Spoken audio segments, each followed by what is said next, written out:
ಇದೇ ವಿಚಾರಕ್ಕೆ ಸಂಬಂಧಿಸಿದಂತೆ ಕಾರ್ಮಿಕ ಸಚಿವರು ಕೂಡ ಮಾತನಾಡಿದ್ದಾರೆ. ಸ್ಥಳೀಯರಿಗೆ ಅವಕಾಶ ಸಿಗಬೇಕು ಅನ್ನೋದು ನಮ್ಮ ಆಶಯ.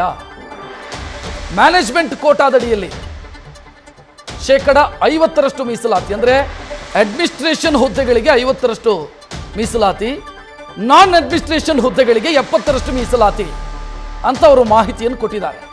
ಸಿಎಂ ಮತ್ತು ಎಲ್ಲ ಕ್ಯಾಬಿನೆಟ್ ಸಚಿವರು ಇದನ್ನು ಒಪ್ಕೊಂಡಿದ್ದಾರೆ ಅಂತ ಸಂತೋಷ್ ಲಾಡ್ ಮಾತನಾಡಿದ್ದಾರೆ. ಅಂದರೆ ಅಡ್ಮಿನಿಸ್ಟ್ರೇಷನ್ ಹುದ್ದೆಗಳೇನಿದ್ದಾವೆ ಅದರಲ್ಲಿ 50%, ನಾನ್ ಅಡ್ಮಿನಿಸ್ಟ್ರೇಷನ್ ಹುದ್ದೆಗಳೇನಿದ್ದಾವೆ ಅದರಲ್ಲಿ 50%, 70% ಕ್ಷಮಿಸಿ, ಈ ರೀತಿ ಮಾಡ್ತೀವಿ ಅಂತ ಹೇಳಿದ್ದಾರೆ. ಸಂತೋಷ್ ಲಾಡ್ ಅವರನ್ನು ನಮ್ಮ ಪ್ರತಿನಿಧಿ ಹರೀಶ್ ಮಾತನಾಡಿಸಿದ್ದಾರೆ, ನೋಡೋಣ. ಕಾರ್ಖಾನೆಗಳು, ಕಂಪನಿಗಳಲ್ಲಿ ಸ್ಥಳೀಯ ಕನ್ನಡಿಗರಿಗೆ ಮೀಸಲಾತಿ ಕಲ್ಪಿಸುವಂತಹ ಐತಿಹಾಸಿಕ ನಿರ್ಧಾರವನ್ನು ರಾಜ್ಯ ಸರ್ಕಾರ ಈಗ ಕೈಗೊಳ್ಳಲು ಕೂಡ ಮುಂದಾಗಿರುವಂತದ್ದು. ಇದರ ಬಗ್ಗೆ ಮಾತನಾಡೋದಕ್ಕೆ ಸ್ವತಃ ನಮ್ಮ ಜೊತೆಗೆ ಕಾರ್ಮಿಕ ಸಚಿವರು ಆಗಿರುವಂತಹ ಸಂತೋಷ್ ಲಾಡ್ ಅವರು ಇದ್ದಾರೆ. ಅವರ ಹತ್ರ ಒಂದಷ್ಟು ವಿಚಾರಗಳನ್ನ ಮಾತಾಡುವಂತಹ ಒಂದು ಪ್ರಯತ್ನ ಮಾಡೋಣ. ಸಂತೋಷ್ ಲಾಡ್ ಅವರೇ, ಬಹಳ ಮುಖ್ಯವಾಗಿರುವಂತದ್ದು, ಬಹಳ ವರ್ಷಗಳಿಂದ ಈ ರೀತಿಯ ಒಂದು ಕೂಗಿತ್ತು, ಸ್ಥಳೀಯರಿಗೆ ಸರಿಯಾದ ರೀತಿಯಲ್ಲೂ ಕೂಡ ಅವಕಾಶಗಳು ಸಿಗ್ತಾ ಇಲ್ಲ, ಕಡೆಗಣಿಸಲಾಗ್ತಿದೆ ಅನ್ನುವಂಥದ್ದು ಕೂಡ, ಹೊರ ರಾಜ್ಯದವರಿಗೆ ಹೆಚ್ಚಿನ ಆದ್ಯತೆಗಳಿದಾವೆ ಅನ್ನುವಂಥ ನಿಟ್ಟಿನಲ್ಲಿ. ಸೊ ಈ ಕಾರಣಕ್ಕೆ ನೀವು ಈ ರೀತಿಯ ಒಂದು ಮಸೂದೆ ತರಕ್ಕೆ ಹೊರಟಿದ್ದೀರಾ? ಬೇಸ್ಲಿ ಲೋಕಲ್ ಹೆಡ್ಸ್ಗೆ ಒಂದು ಪ್ರಿಫರೆನ್ಸ್ ಸಿಗಬೇಕನ್ನೋದು ಪ್ರತಿ ರಾಜ್ಯದಲ್ಲಿ ಇದೆ. ಸೊ ಈ ರಾಜ್ಯದಲ್ಲಿ ಕೂಡ ಆಗ್ಬೇಕಮ್ಮ ನಮ್ಮ ವಾದ. ಸನ್ಮಾನ್ಯ ಮುಖ್ಯಮಂತ್ರಿಯವರು ಆದೇಶದ ಮೇರೆಗೆ ಎಲ್ಲ ಕ್ಯಾಬಿನೆಟ್ ಸಚಿವರು ಇದನ್ನು ಒಪ್ಪಿಕೊಂಡಿದ್ದಾರೆ. ಸೊ ಕ್ಯಾಬಿನೆಟ್ ಅಪ್ರೂವಲ್ ಆಗಿದೆ. ಮುಂದೆ ಬರ್ತಕ್ಕಂಥ ದಿನಗಳಲ್ಲಿ ಇದನ್ನ ಬಿಲ್ ಟೇಬಲ್ ಮಾಡ್ತೀವಿ ಅಸೆಂಬ್ಲಿಯಲ್ಲಿ. ಈಗ ಆಡಳಿತವಲ್ಲದ ಹುದ್ದೆಗಳು ಅಂತ ಹೇಳಿದ್ರೆ ಯಾವ ರೀತಿ, ಯಾವ ಮಾನದಂಡದಲ್ಲಿ ನೀವು ಅದನ್ನ ಫೈಂಡ್ ಔಟ್ ಮಾಡ್ತೀವಿ? ಅವರೇ ಮಾಡ್ಬೇಕು. ನಮ್ಮಲ್ಲಿ ಏನಾಗುತ್ತೆ, ಸ್ಟೇಟ್ ಲೆವೆಲ್ ನಲ್ಲಿ ಅಥವಾ ಸೆಂಟ್ರಲ್ ಲೆವೆಲ್ ಗವರ್ಮೆಂಟ್ ನಲ್ಲಿ ಜಾಬ್ಸ್ ನಲ್ಲಿ CND ಗ್ರೂಪ್ ಅಂತ ಹೇಳ್ತೀವಿ. ಅಲ್ಲಿ ಮ್ಯಾನೇಜ್ಮೆಂಟ್, ನಾನ್ ಮ್ಯಾನೇಜ್ಮೆಂಟ್ ಅಂತ ಹೇಳ್ತಾರೆ. ಸೊ ನಾನು ಅದ್ರ ಬಗ್ಗೆ ಬಹಳ ಡೀಟೇಲ್ ಆಗಿ ಹೋಗಲ್ಲ. ಒಬ್ವಿಯಸ್ಲಿ ಮ್ಯಾನೇಜ್ಮೆಂಟ್ ಅಂತ ಯಾರು ಅಂತಕ್ಕಂಥದ್ದು ರೂಲ್ಸ್ ರೆಗ್ಯುಲೇಷನ್ಸ್ ಇದೆ, ಡಿಪಾರ್ಟ್ಮೆಂಟ್ ಅವ್ರನ್ನಲ್ಲಿದೆ. ಸೊ ಮ್ಯಾನೇಜ್ಮೆಂಟ್ ಲೆವೆಲ್ಸ್ ನಲ್ಲಿ ನಾವು 50% ಕೇಳ್ತಾ ಇದ್ವಿ, ನಾನ್ ಮ್ಯಾನೇಜ್ಮೆಂಟ್ ನಲ್ಲಿ 70% ಕೇಳ್ತಾ ಇದ್ವಿ. ಈಗ ಆಡಳಿತ ಅನ್ನುವಂಥದ್ದು, ಆಡಳಿತಾತ್ಮಕ ಹುದ್ದೆಗಳು ಅಂದ್ರೆ ಯಾವನ್ನು ಪರಿಗಣಿಸ್ತಾರೆ ನೀವು? ಅವ್ರು ಹೇಳ್ಬೇಕೀಗ, ಯಾಕಂದ್ರೆ ಡೆಫಿನೇಷನ್ ನಮ್ಮ ಸರ್ಕಾರದಲ್ಲಿ ಬೇರೆ ಇದೆ, ಪ್ರೈವೇಟ್ ನಲ್ಲಿ ಬೇರೆ ಇರುತ್ತೆ. So I don't have much detail. So over all ಅದಕ್ಕೆ ಅವ್ರ ಪ್ರಕಾರ ಯಾವ್ದು ಮ್ಯಾನೇಜ್ಮೆಂಟ್ ಮೆರಿಟ್ ಅಂತ ಹೇಳ್ತಾರೆ, ನಾವು 50% ಸ್ಥಳೀಯರಿಗೆ ಕೊಡಿ. ಯಾಕಂದ್ರೆ ಇಲ್ಲಿ ಮೆರಿಟ್ ನಮ್ಮಲ್ಲಿ ರಾಜ್ಯದಲ್ಲಿ ತುಂಬಾನೇ ಇದ್ದಾರೆ. ಅದಕ್ಕೆ ರೀಸನ್ ಕೂಡ ಇದೆ. ನಂಬರ್ ಆಫ್ ಇಂಜಿನಿಯರಿಂಗ್ ಕಾಲೇಜ್ ಇಲ್ಲಿದೆ, ITI ಇಲ್ಲೇ ಜಾಸ್ತಿ ಇದೆ, ಡಿಪ್ಲೊಮಾ ಇಲ್ಲೇ ಜಾಸ್ತಿ ಇದೆ, ಇಂಟರ್ನ್ಯಾಷನಲ್ ಸ್ಕೂಲ್ಸ್ಗಳಿದಾವೆ. ಸೊ ಹಂಗಾಗಿ ಬಹಳಷ್ಟು ಮಲ್ಟಿನ್ಯಾಷನಲ್ ಕಂಪನಿಗಳು ಕೂಡ ಇಲ್ಲಿದೆ. ಸೊ ಹಂಗಾಗಿ ಕರ್ನಾಟಕದಲ್ಲಿ ಎಲ್ಲಾ ರೀತಿಯಾದಂತಹ ಮೆರಿಟ್ ಬೇಸ್ ಹುಡುಗರು ಇದ್ದಾರೆ, ಅವರಿಗೆ ಪ್ರಿಫರೆನ್ಸ್ ಕೊಡಿ ಅಂತಕ್ಕಂಥ ನಮ್ಮ ವಾದ. ಈಗ ನೀವೇ ಡ್ರಾಫ್ಟ್ ಸಿದ್ಧಪಡಿಸಿರೋದ್ರಲ್ಲಿ ಮ್ಯಾನೇಜರ್ ಇದೆ, ಸೂಪರ್ವೈಸರ್ ಇದೆ, ಟೆಕ್ನಿಷಿಯನ್ಸ್ ಅಂದ್ರೆ ತಾಂತ್ರಿಕ ವರ್ಗ ಅನ್ನುವಂಥದ್ದು ಕೂಡ. ಸೊ ಇದನ್ನ ನೀವು ಗುರುತಿಸಿದ್ರೆ ಅದ್ರ ಹೊರತಾಗಿ ಏನಾದರೂ ಇರುತ್ತಾ ಅಥವಾ ಅದಷ್ಟಕ್ಕೆ? ಇಂಡಸ್ಟ್ರಿ ಪಾಲಿಸಿನಲ್ಲಿ ಇದೆ, ಅದರಲ್ಲಿ ಮ್ಯಾನೇಜ್ಮೆಂಟ್ ಯಾರು, ನಾನ್ ಮ್ಯಾನೇಜ್ಮೆಂಟ್ ಅಂತಕ್ಕಂಥದ್ದು ಆಲ್ರೆಡಿ ದೇರ್ ಡೆಫಿನೇಷನ್ ಇದೆ. ಅದೇನು ಹೊಸದ್ ನಾವು ಮಾಡ್ತಕ್ಕಂಥದ್ದಲ್ಲ. ಈಗ ಸರ್, ಅಷ್ಟು ಪ್ರಾಕ್ಟಿಕಲ್ ಆಗಿ ಸುಲಭ ಇದೆಯಾ ತರದು ಅಂತ ನಿಮ್ಗೆ ಅನಿಸುತ್ತಾ? ಅದು ಅಲ್ಲ, ಇಂಪ್ರಾಕ್ಟಿಕಲ್ ಏನಲ್ಲ ಇದು. ಸೊ ಆಬ್ವಿಯಸ್ಲಿ ಇದನ್ನ ಮುಂದೆ ಬರ್ತಕ್ಕಂಥ ಇದನ್ನ ಇಂಟ್ರಾಸ್ಟ್ ಎಫೆಕ್ಟ್ ಹೋಗಲ್ಲ. ಇದು ಮುಂದೆ ಬರ್ತಕ್ಕಂಥ ದಿನಗಳಲ್ಲಿ ಇದನ್ನ ಕಡ್ಡಾಯವಾಗಿ ಮಾಡಬೇಕು ಎಂಬುದು ನಮ್ಮ ವಾದ. ಸರ್ಕಾರದ ಇಚ್ಛೆ ಇದೆ. ಇದಕ್ಕೆ ನಮ್ಮ ಜನರಿಗೆ, ನಮ್ಮ ಯುವಕರಿಗೆ, ರಾಜ್ಯದ ಕನ್ನಡಿಗರಿಗೆ, ಲೋಕಲ್ ಹೆಡ್ಸ್ ಅಂತ ನಾವೇನು ಹೇಳ್ತೀವಿ, ಅವ್ರಿಗೆ ಅನುಕೂಲ ಆಗ್ತಕ್ಕಂಥ ಮಸೂದೆ ಇದು. ಈ ಕಂಪನಿಗಳ ಕೌಶಲ್ಯ ಆಧಾರಿತದ ಮೇಲೆ ಒಂದಷ್ಟು ಬಂಡವಾಳ ಹೂಡೋದಕ್ಕೆ ಬರ್ತಾರೆ ಇಲ್ಲಿ. ಯಾಕಂತಂದ್ರೆ ಈ ರೀತಿ ಕನ್ನಡಿಗರಿಗೆ ಅಂತ ಬಂದಾಗ ಕೌಶಲ್ಯವನ್ನ ಅವರು ಮಾನದಂಡವಾಗಿ ಮಾಡ್ಕೊಬೇಕಾಗತ್ತಲ್ಲ, ಅವಾಗ ಸ್ವಲ್ಪ ಸಮಸ್ಯೆ ಆಗೋದಿಲ್ವಾ? ಅದೇ ಕೌಶಲ್ಯ ಇಲ್ಲಿ ಯಾಕಿಲ್ಲ ಅಂತೀರಿ, ಅದೇ ಹೇಳ್ತಿರೋದು ನಾನು. Why do you feel there is no talent ಇಲ್ಲಿ? ಈಗ ಯಾರೇ ಬರೋಕಲಿಗೆ ₹4 ದುಡಿಲಿಕ್ಕೆ ಬರ್ತಾನೆ, ₹4 ಸಿಗುತ್ತಂತಾನೆ ಬರ್ತಾನೆ. ಈಗ ವ್ಯವಹಾರ ಮಾಡಕ್ಕೆ ಇಲ್ಲಿ ಬರೋನು. ಸೊ ಆಬ್ವಿಯಸ್ಲಿ ನಾನು ಎಲ್ಲೇ ಹೋಗ್ತೇನೆ ಅಂದ್ರೆ ಕೂಡ ನಾನು ಡೆಫಿನೆಟ್ಲಿ ರಿಸೋರ್ಸಸ್ ಇದೆಲ್ಲ ಚೆಕ್ ಮಾಡೇ ಮಾಡ್ತೀನಿ. ಆ ರಿಸೋರ್ಸಸ್ ಇಲ್ಲಿದೆ, ಅದಕ್ಕೆ ನಿಮ್ಗೆ ಉದಾಹರಣೆ ಕೊಟ್ಟನಲ್ಲ. ಎಜುಕೇಶನ್ ತಾನೇ ಬೇಕು ನಿಮಗೆ, ಎಲ್ಲಾ ರೀತಿಯ ಎಜುಕೇಶನ್ ಇಲ್ಲಿದೆ.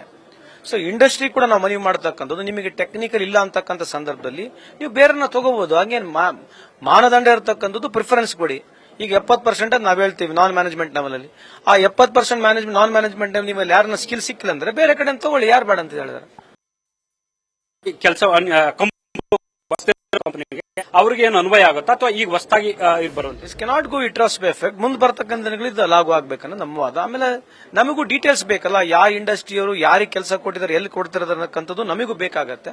ಆ ದಾಖಲಾತಿ ಇದ್ರೆ ನಾವು ಕೂಡ ಪ್ರಮೋಟ್ ಮಾಡ್ತೀವಿ. Why government will not promote either. ಯಾವುದೇ ಸರ್ಕಾರಗಳು ಬಂದಾಗ ಕರ್ನಾಟಕನ ಯಾವತ್ತು ಗ್ರೋತ್ ಬಗ್ಗೆನೇ ನಾವು ಮಾತನಾಡಿದೀವಿ, ಮಾಡಿದೀವಿ ಕೂಡ.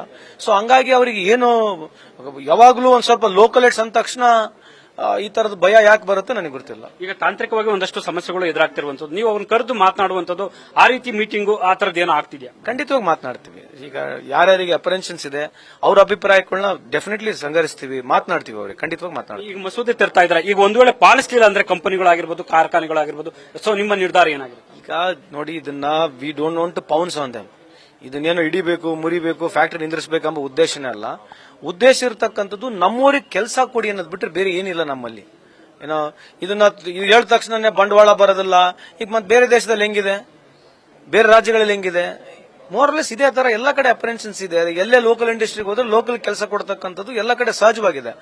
ಸೊ ಇದನ್ನ ಅವರು ಬ್ರಾಡರ್ ಪ್ರಾಸ್ಪೆಕ್ಟ್ ನಲ್ಲಿ ಅರ್ಥ ಮಾಡ್ಕೋಬೇಕಂತ ತಮ್ಮ ಮುಖಾಂತರ ಮನವಿ ಕೂಡ ಮಾಡಿ. ಬೇರೆ ರಾಜ್ಯಗಳಲ್ಲಿ ಇದೆಯಾ, ಬೇರೆ ರಾಜ್ಯಗಳು ಇರುವಂತ ನಿಟ್ಟಿನಲ್ಲಿ ಯಶಸ್ವಿ ಆಗಿದೆ ಈ ರೀತಿ? ಈ ಬೇರೆ ರಾಜ್ಯದಲ್ಲಿ ಕೂಡ ನೀವೆಲ್ಲ ಹೋಗಿ ಇಂಡಸ್ಟ್ರಿ ಹಾಕಿದ್ರೆ ಇದೇ ತಾನೇ ಇರೋದ್ರಿ. ಯಾವುದೇ ನೀವು ಕಂಡೀಷನ್ಸ್ಗಳು ಏನ್ ಹಾಕ್ತಾರೆ, ಇಂಡಸ್ಟ್ರಿ ಪಾಲಿಸಿ ಕಂಡೀಷನ್ಸ್ಗಳು ಬೇರೆ ರಾಜ್ಯದಲ್ಲಿ ಏನಿದೆ ಇದೇ ರೀತಿ ತಾನೇ ಇರೋದು. ಯಾವ್ದು ಫ್ರೀ ಇದೆ ಬೇರೆನ ಕರ್ಕೊಂಬರಿ ಅಂತ ಯಾರನ್ನ ಪಾಲಿಸಿ ಬರೀತಾರೆ, ಹಂಗಿಲ್ಲ ತಾನೆ. ಸೊ ನಾವು ಕೇಳ್ತಕ್ಕಂಥದ್ದಲ್ಲಿ ಐ ಫೀಲ್ ಮೆರಿಟ್ ಇದೆ ಅದರಲ್ಲಿ. ಯಾಕಂದ್ರೆ ನಾವೇನು ಜಾಸ್ತಿ ಕೇಳ್ತಾ ಇಲ್ಲ, ಪೂರ 100% ಕೇಳ್ತಾ ಇಲ್ಲ. ಅಷ್ಟು ಟ್ಯಾಲೆಂಟ್ ಇಲ್ಲ ಇಲ್ಲಿ ಅಂತಂದ್ರೆ ನೀವು ಬೇರೆನ ತಗೋಬಹುದು ಅಂತ ಹೇಳ್ತಾ ಇದೀವಲ್ಲ. ಕಾರ್ಖಾನೆಗಳ ಜೊತೆಗೆ IT ಕಂಪನಿಗಳು ಇದರಲ್ಲಿ ಸೇರುತ್ತೆ. ಹೌದ್ರಿ, ಈಗ ಯಾರೇ ಬಂದ್ರು ಕೂಡ ನಿಮಗೆ ಇಲ್ಲಿ ಟ್ಯಾಲೆಂಟ್ ಇಲ್ಲ ಅಂದ್ರೆ ಬೇರೆ ಕಡೆ ತಗೋಬಹುದು. ನಮ್ಮಲ್ಲಿ ಟ್ಯಾಲೆಂಟ್ ಇದ್ರೆ 70% ವರೆಗೆ ನಾನ್ ಮ್ಯಾನೇಜ್ಮೆಂಟ್ ನಲ್ಲಿ ಕೊಡಿ, 50% ನಲ್ಲಿ ಮ್ಯಾನೇಜ್ಮೆಂಟ್ ವರೆಗೆ ಕೊಡಿ. ಇಲ್ಲ ಅಂದ್ರೆ ತಗೊಳ್ಳಿಲ್ಲ ಬೇರೆ ಕಡೆಯಿಂದ, ಯಾರು ಬೇಡ ಅಂತ ಹೇಳಿದಾರೆ. ಸರ್, ಒಂದು ಮಾತು ಕೇಳಿ ಬರ್ತಾರಂತೂ, ಇದು ಬೆಂಗಳೂರಿಗೆ ಸೀಮಿತ ಆಗೋ ಬದಲು ಬೇರೆ ಬೇರೆ ಜಿಲ್ಲೆಗಳಿಗೆ, ಬೇರೆ ಬೇರೆ ವಿಭಾಗಗಳಿಗೆ, ಅಲ್ಲೂ ಕೂಡ ಕೈಗಾರಿಕೆಗಳಿಗೆ ಹೆಚ್ಚಿನ ಆದ್ಯತೆ ಕೊಟ್ಟಿದ್ದಾರೆ. ಅದರಲ್ಲಿ ಸ್ಥಳೀಯರಿಗೆ ಪ್ರಾತಿನಿಧ್ಯ ಕೊಟ್ಟಂತ ಆಗುತ್ತಲ್ವಾ ಅನ್ನುವಂತ ಮಾತುಗಳನ್ನು ಕೂಡ ವ್ಯಕ್ತಪಡಿಸ್ತಾರೆ. ಈಗ ನೋಡಿ, ನಾನು ವ್ಯವಹಾರ ಮಾಡ್ತಕ್ಕಂಥ ಕೈಗಾರಿಕೆ ಎಲ್ಲ ಆಗ್ಬೇಕು ಎಲ್ಲ ಆಗ್ಬಾರ್ದು ಅಂತಕ್ಕಂಥದ್ದು ಅವ್ನು ಯೋಚನೆ ಮಾಡೇ ಬರ್ತಾನೆ. ಈಗ ನಾನು ಒಂದು ವ್ಯವಹಾರ ಮಾಡ್ಬೇಕಂತಂದ್ರೆ ಸರ್ಕಾರ ಎಷ್ಟೇ ನನಗೆ ಫೆಸಿಲಿಟಿ ಕೊಟ್ಟರು ಕೂಡ ನನಗೆ ಎಲ್ಲ ಲಾಭ ಆಗುತ್ತೆ ಅಲ್ಲೇ ಹೋಗ್ತೀನಿ. ಈ ಮೈನಿಂಗ್ ಇಂಡಸ್ಟ್ರಿ ನಾನು ಕಾರವಾರನಾಗ ಹಾಕಕ್ ಬರಲ್ಲ, ಬಳ್ಳಾರಿನಲ್ಲಿ ಹಾಕಬೇಕಂದ್ರೆ ಅಲ್ಲಿ ಗಣಿ ಇದೆ, ಅಲ್ಲಿ ಮೈನಿಂಗ್ ಇದೆ. ಸೊ ಯಾರೇ ಒಬ್ಬ ವ್ಯವಹಾರ ಮಾಡ್ತಕ್ಕಂಥನು ಅವನು ಯೋಚನೆ ಮಾಡ್ಕೊಂಡೇ ಬರ್ತಾನೆ.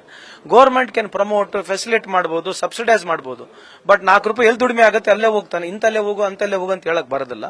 ಸೊ ಇದು ಡೆಫಿನೆಟ್ ಆಗಿ ಇಡೀ ಸ್ಟೇಟಿಗೆ ಲಾಗು ಹೋಗ್ತಕ್ಕಂಥದ್ದು. ಸೊ ಎಲ್ಲೆಲ್ಲಿ ಇಂಡಸ್ಟ್ರಿ ಬರುತ್ತೆ ಈ ರೀತಿ ಕಡ್ಡಾಯವಾಗಿ ಪಾಲನೆ ಮಾಡಿದ್ರೆ ಲೋಕಲ್ ಜನಕ್ಕೆ ಅನುಕೂಲ ಆಗುತ್ತೆ. ಸೊ ಇದಿಷ್ಟು ಕೂಡ ಸಚಿವರಾಗಿರುವಂತಹ ಸಂತೋಷ್ ಲಾಡ್ ಅವರ ಸ್ಪಷ್ಟವಾದ ಮಾತುಗಳು. ಕ್ಯಾಮರಾ ಪರ್ಸನ್ ಶಿವಾನಿ ಜೊತೆ ಹರೀಶ್ ಕಾಪಳ್, ನ್ಯೂಸ್ ಫಸ್ಟ್, ಬೆಂಗಳೂರು.